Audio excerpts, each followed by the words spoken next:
Hey, today on the Lesley and Lisa show, we have two Los Angeles restaurateurs. And we're going to find out how life has changed for them during the pandemic. So stay tuned. Welcome to the Lesley and Lisa show.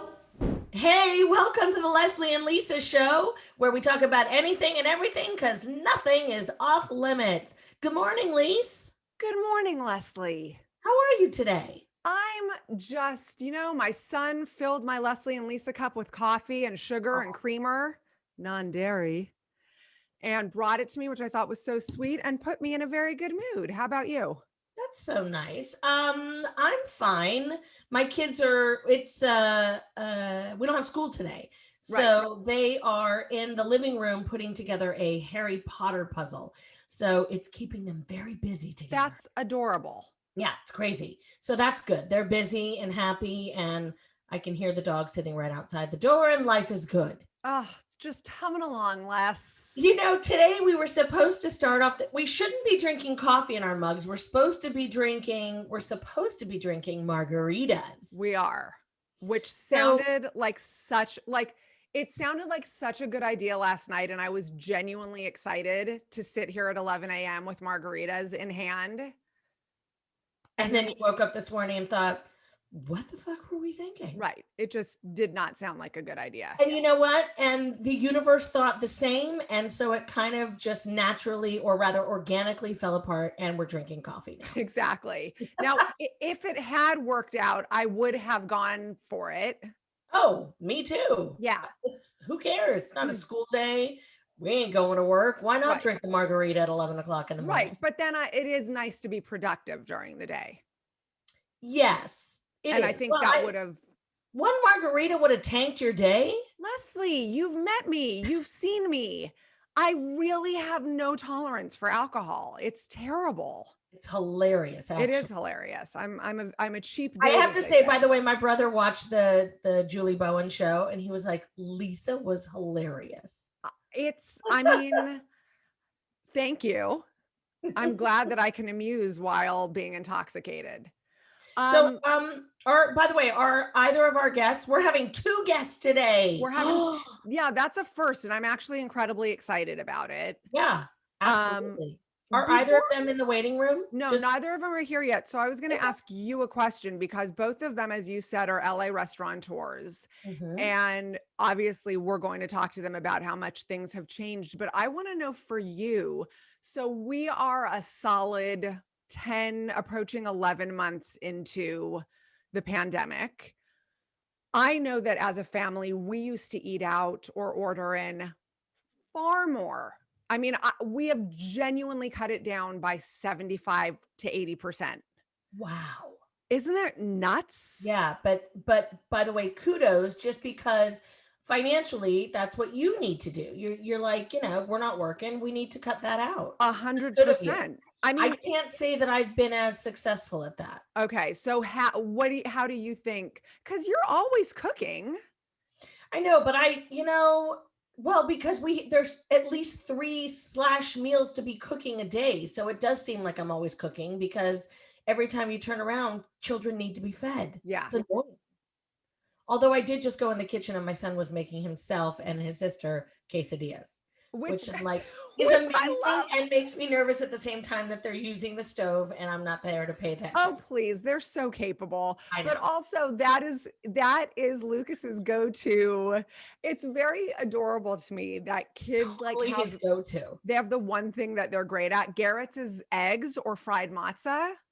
Okay, so Lucas goes to quesadillas and Izzy goes to making like smoothie bowls or eggs. Okay. Lucas doesn't eat eggs, so she can make a smoothie bowl and she'll make enough for both of them. That's impressive that she can make a smoothie bowl. Oh yeah, she's really good at it. That's no easy feat. Okay, our first guest is here if you would like. So then let's let her in. Let's start talking to her. Well, you want to introduce her? I wonder what her kids make in the house. Oh, she has 4, right? She has 4 boys. Okay, we should ask her about that. 4 boys and a husband. But and you have to little her. I'm going to intro her. Oh, but you want me to let her in first? No, I'm going to intro her right now. Oh, okay.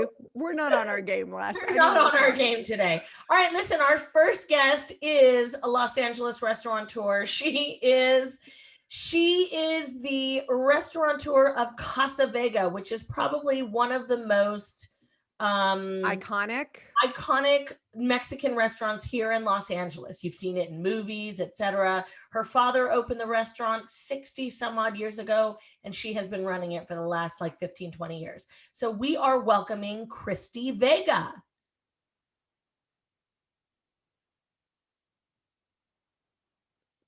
Oh, hello.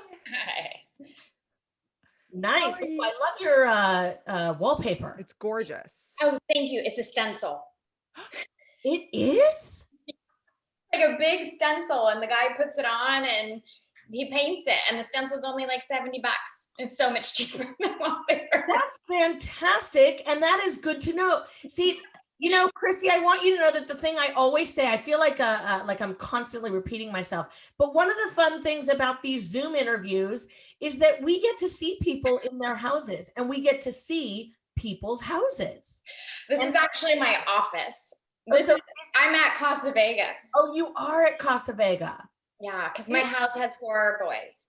Okay, here's That's a good point. Because I see Casa Vega, like we all know the restaurant, or a lot of us here in Los Angeles, obviously. Anybody in Los Angeles knows the restaurant Casa Vega. And to know that this bright white with fabulous stencil now is your office inside Casa Vega is so interesting. Well, it's not that clear. So we're not inside Casa Vega. We own duplexes behind the parking lot. So there's a little set of bungalows, and that's where we spend our days and we run the restaurant out of, so we don't smell like chips and salsa and are like permanently blind in our eyes.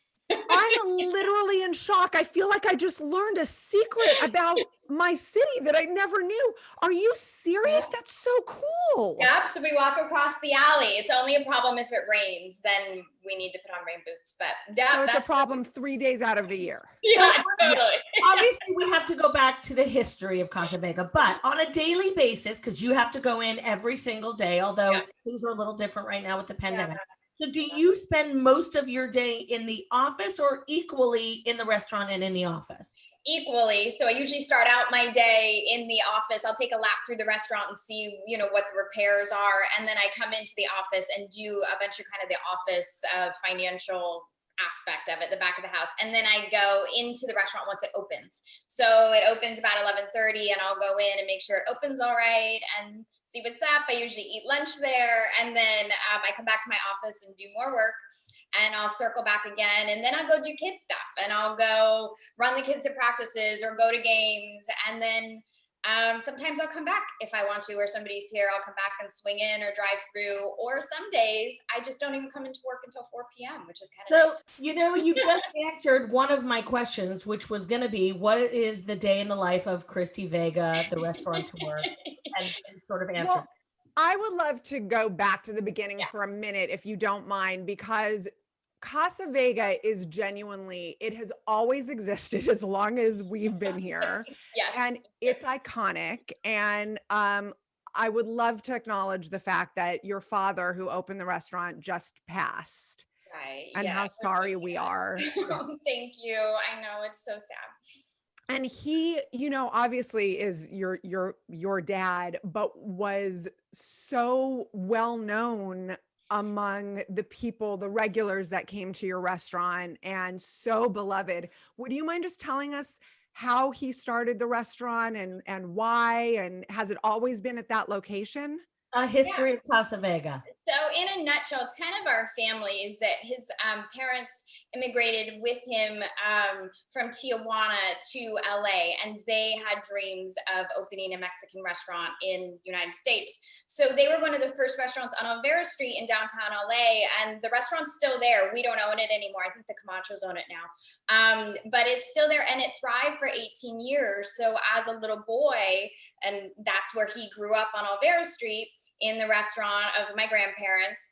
And then Olvera Street became a state park. And at the time they were going to outlaw the liquor. So my grandfather got nervous and moved the restaurant to Hollywood, and like a Hollywood and Vine, I think. But Mexicans Mexican food really weren't welcome outside of downtown at that time. So moved to Hollywood and failed. And so my dad was actually in college when it happened. So he was at San Francisco State at hospitality, and then his parents went bust. So he came home and started supporting them. And so he started working life insurance jobs and catering jobs and at a gas station. And he was young, I think he was like 21. And then he met someone who remembered our family from Alvera Street and said, you have to open another restaurant ASAP. And so she had where Barbecues Galore is now on Mary Ellen and Ventura. That was the first Casa Vega. So that's where right down the street, really, from literally where it is like now. 2 blocks. Yeah. 2 blocks. And so then it was there for 2 years, but it got so big and famous already because Marlon Brando and Jane Fonda and Gig Young and Cary Grant, it became their place. So then they moved it here in 1958. So, and it's been here ever since. So 62 years. Can I ask, was 65 actually? This is our 65th because it opened in 56 at Galore. Right. Yeah.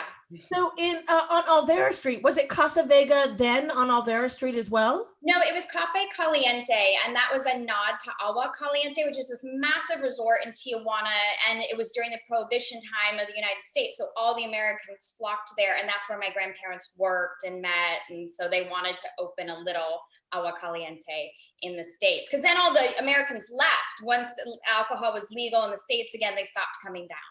So and you said it's still open on Alvera Street, but is it still called It's that? called El Paseo. It's called El Paseo, which means, like the front door, the pathway. And so it's there, El Paseo. We go. Wow. Oh, do you? I'll buy it back. Oh my God, I love it. Oh my God, your grandparents and your father, that would be such a beautiful way to honor them, to buy that back. Yeah, I think so. So Casa Vega. Okay, so listen, iconic. So not only is it the place where tons of celebrities, all the way back to Frank Sinatra, today, everybody goes to Casa Vega. Tell me about, was it always, in terms of its decor, is that the vision your dad always had for it? Was that the way it was back in Alvera Street? I mean, it's a pointed decision to make it so sort of dark and clandestine. Yeah, no, very much so. It was definitely my father's vision to do that. Cafe Caliente was not. It did have windows and had a patio and indoor and outdoor, and it had a really big ballroom and dance floor that they would have orchestras, and so it was very different than Casa Vega. Casa Vega, he really wanted it dark and he wanted it dim, and that's what he wanted. I don't believe though the building had any windows from when we originally took it over, and that kind of started the vibe, but it's the only thing different about it now is that there's way more lighting. I told you last. Lisa and I had a full-on discussion about this last night. Go ahead. I said when I was a teenager and went there, it was so dark you could barely see what you were eating, and there was something really cool and sexy about that, but also a little. I don't know, it was just very dark. And I said to Lesley, it is not like that now. You go in now and it's still got that feel, but it's much brighter. Yeah, he got older, and as he got older, he had trouble seeing, and then he just kept adding more twinkle lights and more twinkle lights. So that was my point, because I was like, really? Has it? Because I still feel so dark to me, but that's just because I'm older. Hilarious. But it's so funny, because listen, I mean, every time you go to, Casa Vega used to be the place that some of me and my mommy friends would go at 4:30 in the afternoon, because it was let's go to Casa Vega. Yes. Have some cocktails and get a little shit-faced, and nobody will know that we're in here because nobody's looking. I mean, listen, and we used to literally play a game who's in here having an affair right now? Totally. If you're going to be clandestine about something, you go to Casa Vega. Absolutely. So I have one more question, because our other guest is in the waiting room, but so obviously Once Upon a Time in Hollywood has some iconic, so we keep using the word iconic, but I mean, there's some scenes in that movie that are I was in the theater so into the movie and I was like, oh my God, that's Casa Vega. Sat in that booth. So what other movies have shot there? Or TV shows? Yes. Not a lot, to be honest. We were in The End, which was a Burt Reynolds movie. And then it was in Valley Girl. It has a cameo in Valley Girl. And then, on and off, we did an episode of Parenthood. Mythic Quest has actually been filming in Casa Vega quite a lot recently. And as Casa Vega, so we'll start popping up there. So that's kind of fun. That's cool. But we don't encourage, though now that has totally changed. I've let every location scout in LA know that we are for sure able to film until March. Right. But that normally we don't shut down a lot for filming because the people that we service are in the entertainment industry, and they resent it. So if they come in, we try not to have the housewives come in too much, or we make them come in the daytime when nobody's there, and like the Kardashians and stuff. So we try and be careful about it. People don't want that place closed down for shooting. They want to come eat the By the food. way, especially for reality television. Right. Yeah. Right. Well, that we never close down, but for big Tarantino, we'll shut down for. Sure. Of course. All right, we're going to let Leah in, but we really wanted, and it was our absolute goal that we were going to start today off with margaritas. And I know that you and I and Lisa, we all discussed it last night. And then, of course, like most things in the world, you plan and then it all falls apart. I'm like saying that I can't think. But considering I sent Christy an email this morning without the link for the Zoom, probably wise that But I cannot wait to sit down and at the very least drink my margarita and just eat chips and salsa and maybe add a little salad onto it, whatever. I cannot wait to be back inside the restaurant. I can't imagine. Almost Casa Vega. We're going to bring Leah in now and talk to her for a bit, and then we want to get into the pandemic and how that's all affected you guys. You want to introduce her? You want me to? I'll introduce her. Say that again? I'll introduce her. Go for it. All right. So our next LA restaurateur is Leah Newton, who I happen to be friends with since high school. And they opened this beautiful brunch lunch cafe in Encino called Claudine. And it is so delicious. Probably the best Rice Krispie treat in the world. I'm not kidding. Okay, let her in. Leah Newton. Christy, have you ever had their Rice Krispie treats? I have, and yesterday we just ordered from Claudine, and I actually had their s'mores bites, which are unbelievable. Ridiculous. And that is, by the way, is Leah going to come in? I've admitted her, and there's a little box there waiting for her, but she's not there. You know what? She's also a little adorable person, just like Christy is. They're both petite. I know. I don't think, are you 5 feet tall? Yeah. Maybe Leah is too. Yeah. Okay. Yeah. I will say. There she is. Oh, there she is. I think she's probably on mute. Are you on mute? No, can you hear me? Yep. Yes, Yep. we can. Yay, we did it. This is the first time we've ever had 4 people on the Lesley and Lisa show. I'm so excited. Leah, welcome. We were just talking about your ridiculous Rice Krispie tweets. Your Rice Krispie tweets. Your Rice Krispie tweets. And then Christy was also mentioning your s'mores bites. Thank you. That's good. You also have excellent coffee. And I mean, let's just say like the breakfast there is like the avocado toasts, just anytime you order eggs, they come out. Have you ever had the carrot cake vegan oatmeal or porridge? I don't know. Yes. Amazing. Thank you. And a delicious turmeric latte when I want to be healthy. Yes, I've had that there too. Yeah. So we talked to Christy about obviously the iconic, we said it again, and history of Casa Vega. Leah, tell us how you got into the restaurant business. Oh my God, ridiculously. That's all I can say. What a leap of faith at 49. So I had always been in catering starting when I was in college, and then went into sales, stopped working, and was really bored. And my husband was like, you make the best chocolate chip cookies. You've got to sell your cookies. So I went to culinary school and I started selling cookies. I had like a milk and cookie delivery company, and it was great. I had a lot of people that owned companies, and it was awesome, but extremely difficult. The infrastructure that you have to set up, it wasn't worth it. So I started doing catering, and did dessert buffets and wedding cakes, and my business just kept growing and growing. And every year it was like 30% more. And it just got to be too much. And I just had come to like this crossroads of, I've just got to move out of my kitchen and either take it into, a brick and mortar, or let's just call it. And after Christmas, I'm like, I'm calling it. I cannot handle this anymore. It's such hard work. And then my business partner, who ran a restaurant down at the Grove, he worked for Rick Caruso. He loved my chocolate chip cookies and would always order them so I did Rick Caruso's birthday cake and events at his home and all these really kind of exciting opportunities. And Anthony said to me, after I just told my husband, I'm not doing this anymore, Anthony asked me 2 weeks later, let's open up a restaurant in the Valley. He said, I think the Valley is ready for like a chef-driven concept. There's so much over the hill that's all scratch made, chef-driven, and everything in the Valley is a chain. So he said, I think, we're at that point, we'll be successful. We found a really hard location, but it was in Encino, and there's a lot of that vertical density. And we were hoping that we'd get a lot of lunch crowd, and then we have all the the brunch crowd on the weekends. And that's exactly what happened. And so you opened how long ago?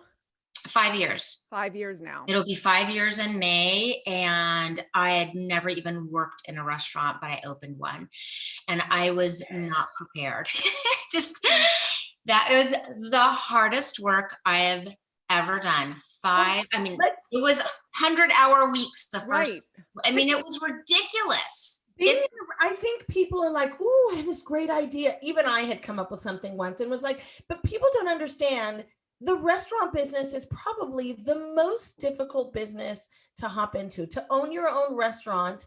The amount of time and life that you have to give. Christy, your dad started it when you were a kid, or before you were even born, actually. So I'm sure you've been working at Casa Vega since day one. Yeah, yes and no. My dad had a ton of businesses, and this was just his first and most beloved, but I knew I'd do something of my dad's business, but I had no idea the amount of work a restaurant takes until you really work in it. And it's more than coming and like filing paperwork in the office, or coming and rolling napkins for your dad, or seating people. When you're in charge of the profit and loss, and you're in charge of every customer complaint, and you're in charge of back of the house and front of the house and payroll and expenditures. It is this massive, the only way I can describe it is like a massive cruise ship, massive, or a locomotive. And it runs at best at full steam.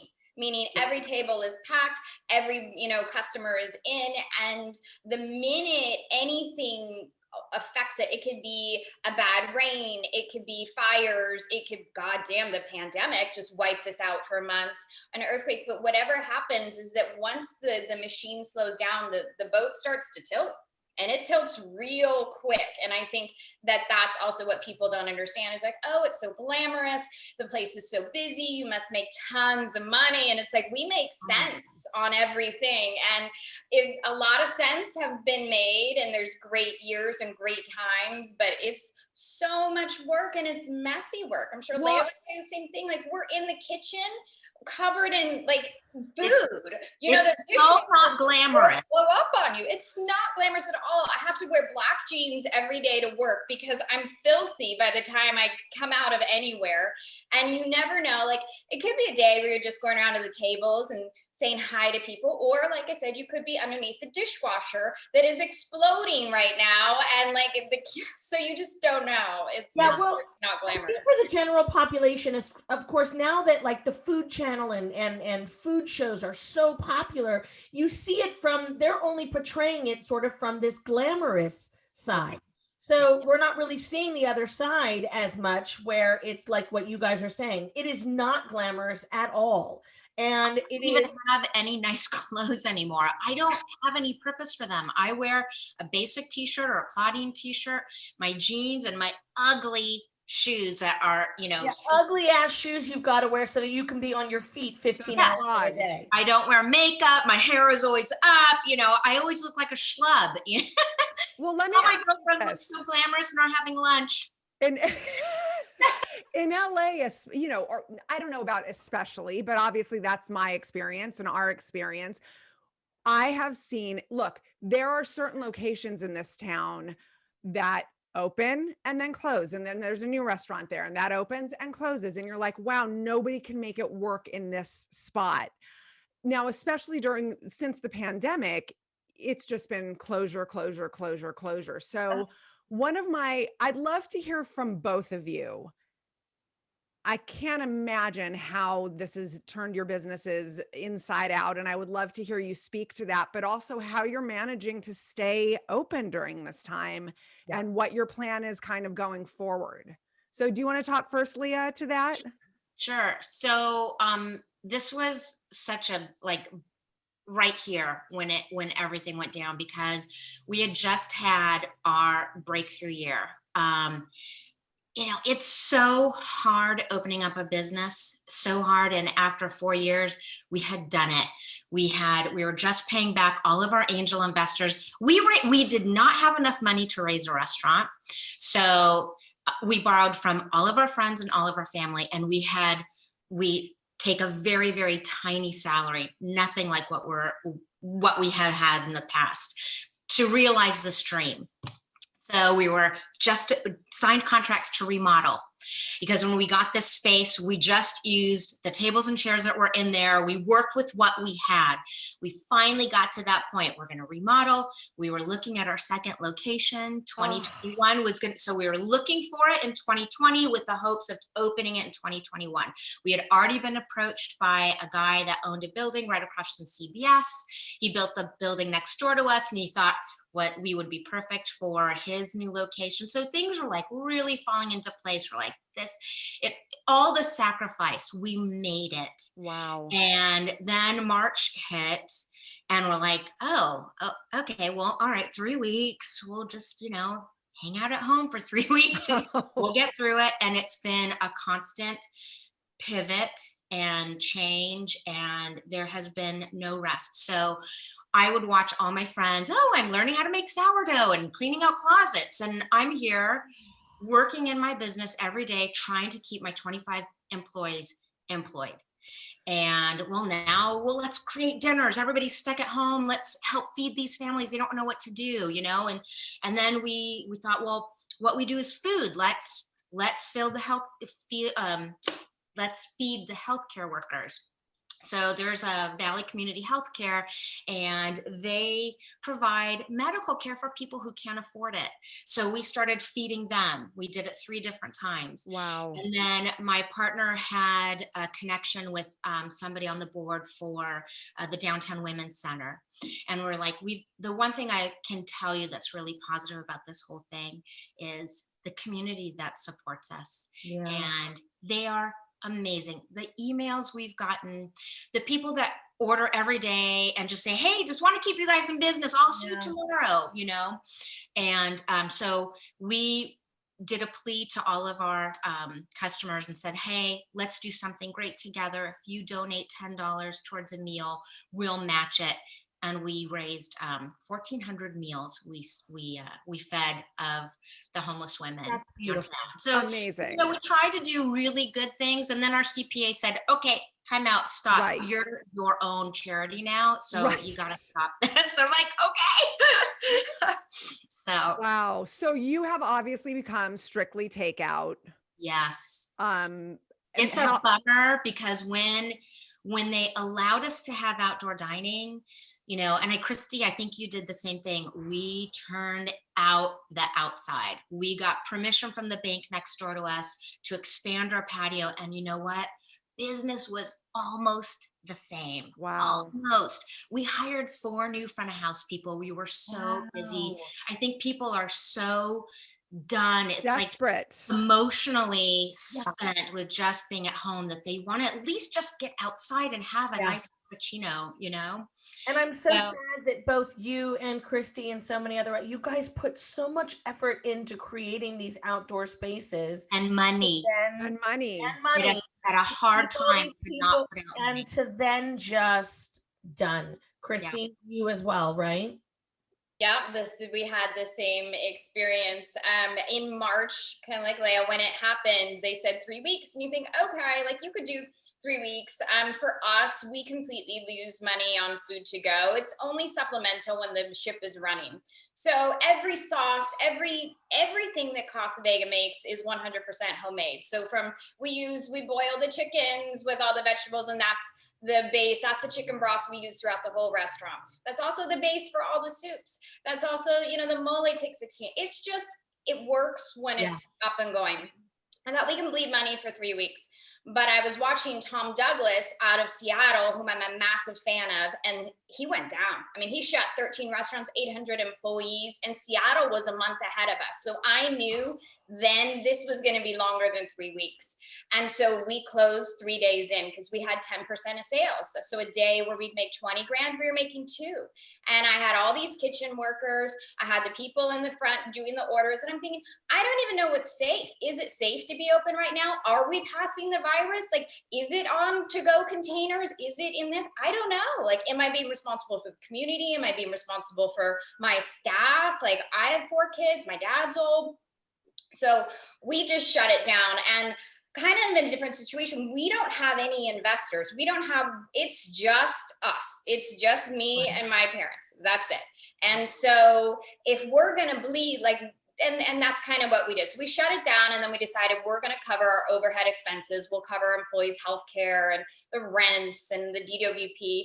And then when we got PPP, we were able to come back and get everyone back to work. So then I got all 60 employees back, and then payroll was covered, so we could make money off the cost of goods. Turned out to be the smashing success, way more successful than I ever anticipated. And again, it was all the love of the community. It was all the love of everybody in Los Angeles that made sure we're going to support you guys. So we actually, it was very profitable. We made a lot of money with the PPP. So I took that money and siphoned it immediately into outdoor dining, because that was kind of becoming the buzz. And New York was talking about it. And I thought, okay, it's going to come. And so once they said you can do outdoor dining, I mean, I had it up in, I think, 10 days, and I had the plans, the sketches, I had everything laid out with the rental companies. And, we spent initially to get it all up and running was 30 grand. And then I paid 10 grand a month for the rentals from there on out.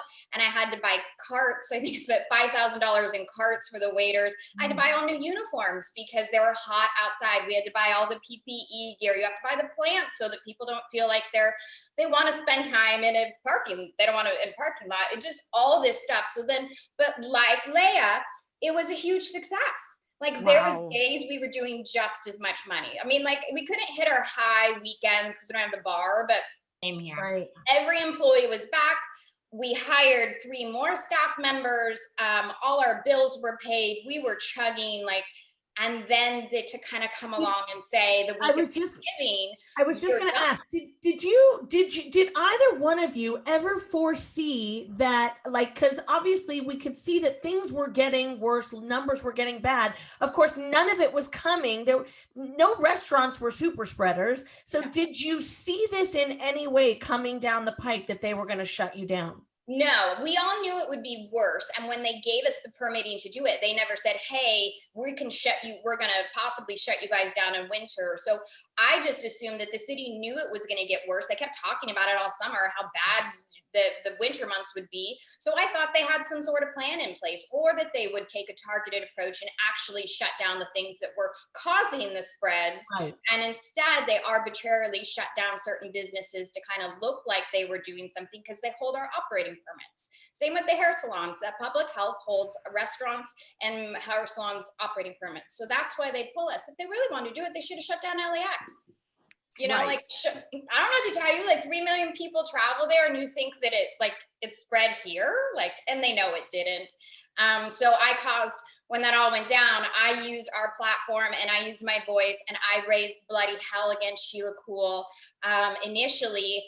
And then, you know, her demise went down. I mean, she obviously turned out to be a massive hypocrite, but it was scary to think that LA could turn their back, the government officials, so quickly on restaurants without even, restaurant people are good people. Like, we're very good, generally liberal people. Like, if there had been one case that had been tracked to outdoor dining, I feel like all of us would have been like, okay.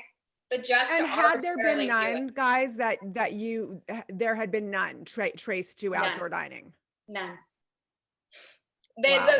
There was 3% that has been traced back to restaurants nationwide, and it's Pandas and Chipotle's. It's the indoor operations where people are stuck on each other. Right. And that's what they are making us to become, is they're making us become fast food restaurants where we're all in the kitchen on each other, packing up food, sitting there sweating to death, like trying to make a buck. And so it just seems so unsafe, and to take away the only way people can gather. Yeah. And then I will say, I think that on the whole, everybody was following guidelines and protocols, but I will say driving down Ventura Boulevard, for me, I would see a few bars and places that I knew of where they were not following the protocol. Correct. You could see people on top of each other. And I'm not going to call these couple of places out, but like they should have taken the hit. There should have been a specific like mandate on that restaurant. You're down, you're not following the rules, instead of just blanketing everybody. 100%, because as of now, there's no, looking back, there was no benefit in really following the law. Because if we got the same recourse as someone who didn't, they shut us down the same exact time. We spent a ton more money, so much stress. I mean, I was constantly up. I'm sure Leia was the same thing. Put your mask on. Someone would be walking without a mask. We'd all be running after them. The amount of time and effort, and just like, are we doing everything right to be treated the same as someone else? Just have to be a policeman in your restaurant for everybody who comes in who's not following the rules. That was really, you're not accustomed to that, and it sucks. Did either one of you experience people? I mean, look, I've seen it in the grocery store, but did you experience people walking into your restaurants not following the rules? Oh, yes, of course. Sorry, you can't come in. You have to have a mask on. Oh, okay. I'm like, no, that doesn't count. Sorry, could you go back to your car and get your mask? I mean, so yes, of course it happened a lot. And that's always really uncomfortable. It's like, I don't want to have to be a policeman. Yeah, of course not. And so we have different than Christy. So like Christy has said, having a to-go does not benefit her in any way. So CV is just literally shut down right now. Yeah. So with this last closure, when we're up and going, it was great. And then once they announced that we're going down again, I kind of grouped with some of my restaurant friends, and it was the same across the board, at least for us and for our style of restaurants, that we were killing ourselves during that, whatever 2 or 3 months with to go. And really, with the liability of how the numbers of the virus is popping everywhere, I think they say like 1 in 3 people have it in LA. Yep. I don't want to, Casa Vega cannot hit any press like that. We will never work. They just treat us differently. That's not what I want. I don't want the liability. I don't want the work. I don't want to stand in that kitchen for netting $100 a day, kind of so depressed. And so as a family too, and I started to like get a little sick. So I talked with my parents and they're just like, let's just shut it down. We can cover the expenses until March. We can figure it out. And then let's just start when we can. We're such a bar too, like to not. Yeah. Oh yeah.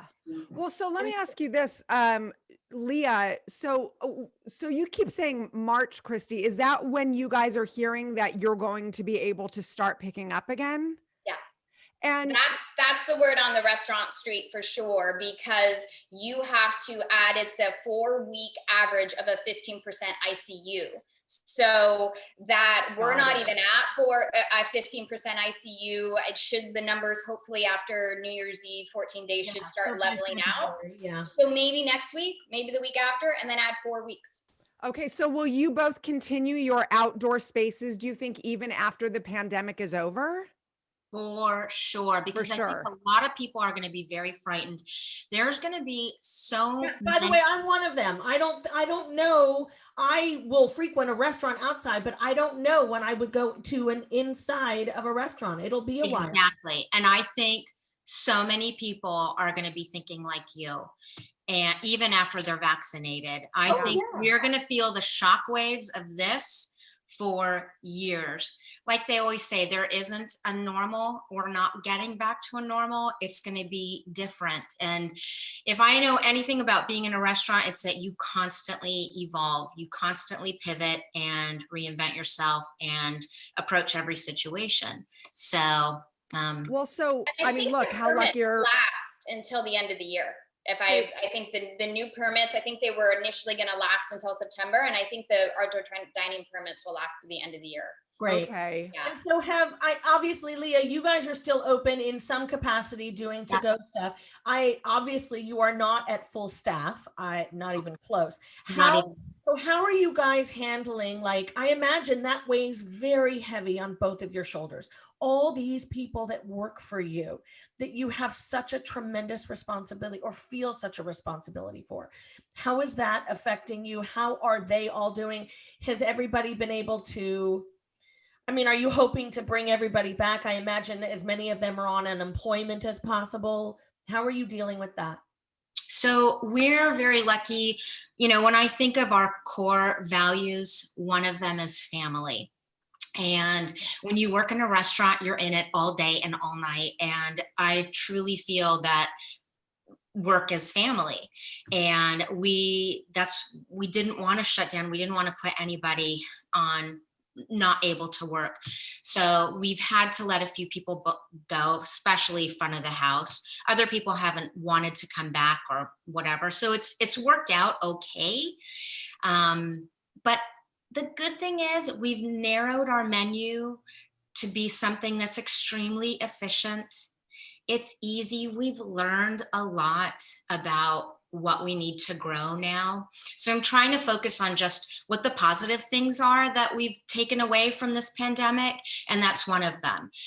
Our labor is run much more efficiently.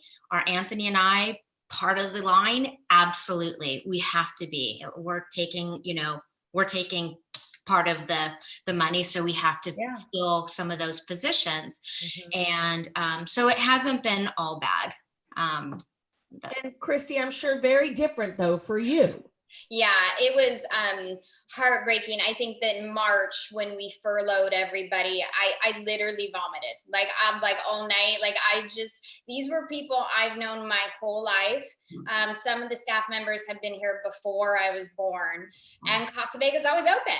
And Casa Vega always has jobs, and Casa Vega always does well, and we don't have constraints, and we usually help people and hire people not do this. And so it was awful, but I also realized that, you know, with my dad's ailing health, it was time to put on my big girl panties and make a decision and start acting like it. And so it was awful, but we kept in touch, and I kept my core staff on payroll. And then, you know, every single staff member came back, and I still talk to the staff now. And I think when the last time it happened, I think my staff saw how hard I fought for them, and how, you know, and that's kind of what I did, was to use my voice. And I'm also, since March, I've been very active in a charity called No Us Without You, founded by these two amazing friends of mine, Otan and Damian Diaz. And they are feeding the unemployed restaurant workers of Los Angeles, the undocumented, that cannot get unemployment and that are literally starving. And they are the forgotten victims and the people nobody talks about, nobody wants to think about. So that's made us feel better too. And it's been a way that, you know, we can kind of give back to the community. And my employees participated in that when we were back up and running. We did tacos with Fall Out Boy and the food fighters, and we donated those profits to No Us Without You.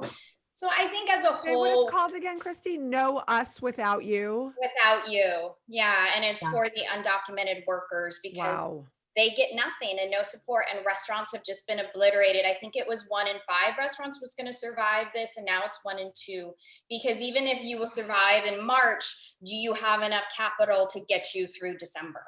And because one of the reasons we didn't want to close because it's really hard to rev up the engine again. Something that maybe you guys don't think about or know, but if you have to get rid of all your food to open back up, you have to buy so much more food to fill everything up.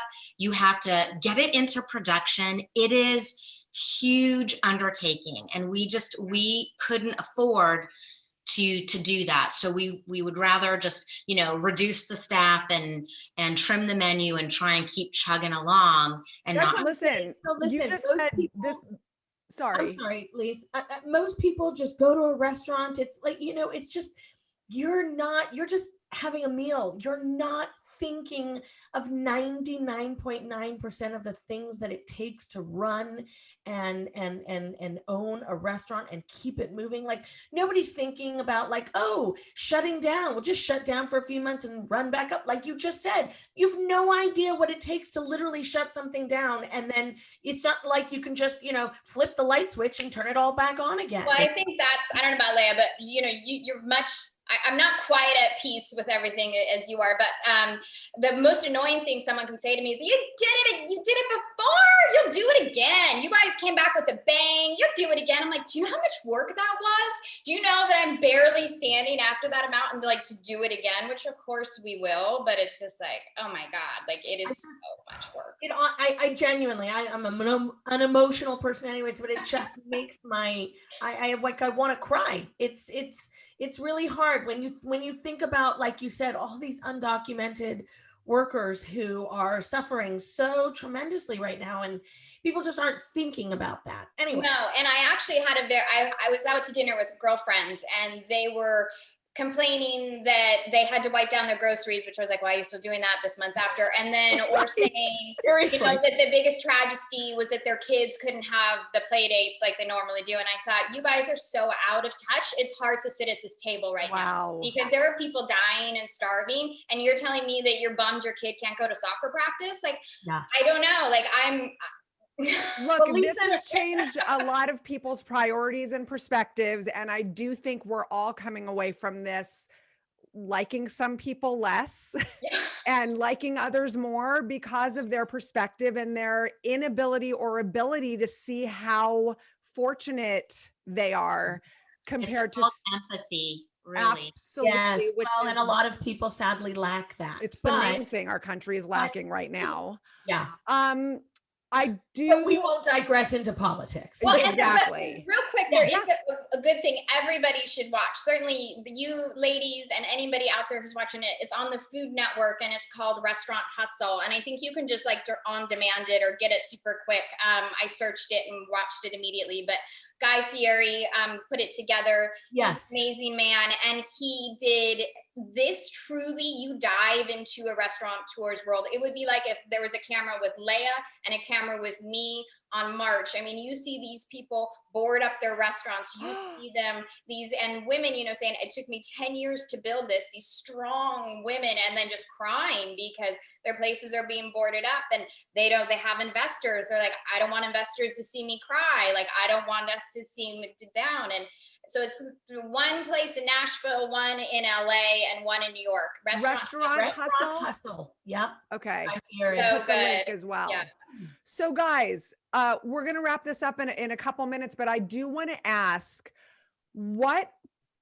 just to kind of put as positive a spin as possible on this, what new things that you have learned during this time do you think you will continue to implement in your businesses once you start back up? Leah? I think I said it already. Simplify. Yeah. A restaurant is a very complicated machine. And I think that's the biggest takeaway for me, is to simplify. It makes it easier on everybody, all of our staff. We were doing catering. Somebody would say, hey, we want to do a churro bar. I'm like, sure, I can do churros. And then, we'd be testing. You were saying no to nothing. Yeah. That's right. I would say no to nothing. Exactly. Because I wanted to be successful and I was chasing money, and chasing money isn't good. So be who we are And what we make is really good product, and we're known for what we do. So just do that. And we don't have to be everything to everybody. It's something, as a creative person, I struggle with, and my business partner. Sometimes you feel bored. You're making the same blueberry scones day after day, or the brown butter Rice Krispie treats. But that's what people love, and that's what they come for. So, we've learned, just have a monthly special, highlight something special seasonally, whatever it is. So that was my takeaway. Simplify. And I think I love it. So Christy? better off for it. And what about you, Christy? Since, obviously, because your restaurant has been in business for 65 years. Yeah, this whole experience has been insane. I think something we will keep afterwards is I'm going to try and keep the outdoor dining. So I'm going to try and keep at least the front one closest to the restaurant. But I think what I've learned, and the biggest silver lining out of all of this, is just the amount of strength and confidence and independence and, assuredness in myself. I could run a restaurant at any time, any place, any city, anywhere, any circumstance, no problem. Like, I don't know, you want to drive through, I'll do that. You want this, I'll do that. You want to go, I'll do that. You want an outdoor place, I'll got that. Like, you want inside, I got it. So I think that that's the biggest silver lining, is like, bring it on. Like, I've stood in the worst storm, it's still happening, and all you can do is stand in it. And I love it. Well, I will say, listen, the two of you two are fierce, tiny little petite things. But it's like, you might be 5 feet tall, maybe. Leah, how tall are you? 4'11". Oh my God. You might be tiny, but you pack a fucking punch, both of you. All right, wait, last question, Les. I got to ask this because you'll love it anyway. Yeah. More to Christy. Will to-go alcohol be a thing now? Is that going to last? Oh, yeah. I think so. Yeah. It is rumored to last. Yes, it is. It's definitely lasting. I think definitely throughout the year. But when I had LAPD in for training when we had outdoor dining, and the sergeant said that they're finding that there's not a spike in drink and driving, and that they might keep it. And I'm assuming that was a whole other level of like permitting, et cetera, that all these restaurants had to go through to get. You would think so. They love the ABC. It was super easy. We filled out a form and it was back. I'm like, for once, California is acting easy. Wow. Wow. Let's say that in Remote California, only. you have to keep open containers in your trunk if you're driving. Yes, and you can't drink it. Yes, it has to be in your trunk, and you can't get out and drink it in our parking lot, which Right. I've had many of incidents, let's say. Of people trying. People try and like ride up their bike and then they want to drink it at Casa Vega. I'm like, you can't. Like, So, Tell you guys a funny story though before we get off, because through this pandemic, every like holiday we would come up with a holiday menu. Right. And it was super popular. We did Easter. Oh my God, we were overwhelmed with all the Easter dinners. So loved my Hanukkah on dinner. Mother's Day, we're like, okay, let's do a Mother's Day one. Oh my God, that was the worst day in our history. And I know this, that I am not alone, because Christy, who I do not know, sent an email to our general mailbox, because we had to put out an email to all of our customers saying, I am so sorry that you had such a horrible experience. We were not prepared for this level of, onslaught. We had tickets coming out. I mean, they were falling on the ground in a pile. Oh We could not put them in the board fast enough. And we had sold these Mother's Day brunches, and people were ordering. It was insane. We shut the restaurant down after 2 hours. And we were just exhausted. It was the worst day in history. People were pissed. They would wait 2 hours. They placed their orders at 8 and they would wait for it. We're like, it's not going to be ready till like 11. We're like, it's okay. No. And Christy sent an email to me just going, oh my God, I just want to let you know you're not alone, right? yes, because we had a big disaster on Cinco de Mayo where we got run over, and like her, I'm barely 5. I'm just about 5'1". The tickets were like we couldn't shut off the system. I was crying. People were throwing guacamole outside. It was the biggest disaster. And I got this cute email, and my husband was like an hour late. I'm like, who cares? And don't apologize. You killed it. My Bloody Mary is amazing. And So I sent him the video of us backed up and tried to make her feel better. But Oh my God, that's and I the best. knew this from both of you. That was crazy. Because I mean, like that's what I was saying. How are you supposed to, you're trying to do what you can do for all these people. And yet, Christy's got cars. She's at Ventura and Fulton. She's got cars backed up to Riverside.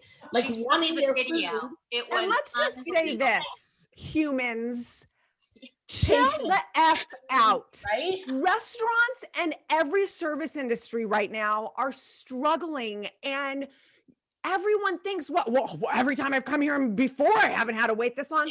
Fucking wait, or go make your own food at home. Right. Nobody has time for your attitude. Everybody needs to chill the F Well, out. here's the thing. Everybody wants to be supportive, and yet a lot of people default to being the assholes that they just really are. When we have ordered food, we assume it's going to be 3 times as long as normal. We go, we sit in our warm car, we chill out. Just everybody needs to calm the F down and give people a break. Ladies, For it the has most been part, it's what? been that. It has been such an honor to have both of you, and I hope that people really tune in and listen, because so much information that the average ordinary person just doesn't think about. This has been a huge education to learn. So my hope is that the 4 of us, listen, we had a good intention to have margaritas this morning.